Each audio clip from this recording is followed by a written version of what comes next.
Boa noite. Hoje tem um segredo para ser revelado. Bombástico. Vou dar o nome de um dos cabras macho, muito macho, no Gravatar. Muito homem. Não homem porra nenhuma. É preconceituoso, machista e no final de contas vai atrás, procura. Pediu R$250 para dizer que ele era homem.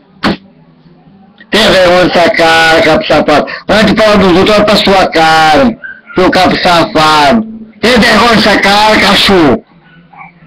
Tem dignidade essa língua para falar meu nome. Quem é tu, filho de égua? Tá se achando que eu? Porra nenhuma. É um Zé Ruela, um parasita. Que come o pai da mãe também igual o meu irmão.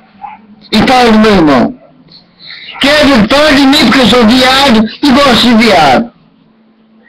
Tem vergonha dessa cara, capo safado. Vai ser gente, cachorro. Nem cachorro você é. Nem cachorro. Tu sabe quem eu tô falando. Tu chegou uma certa noite na minha casa, pediu R$250 pra transar comigo. Pediu R$250 pra transar comigo. Tem vergonha dessa cara, capô. E hoje ele dizer que eu sou viado. E tu é o quê? Tu é muito macho? Tu é muito homem? Aonde tu é homem? Pare e pense. Analise, viado safado. Tu é mais baixo que eu, seu viado.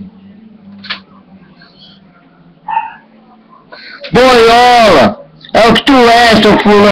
Eu não vou dizer nome não. Porque eu tenho dignidade, eu tenho respeito.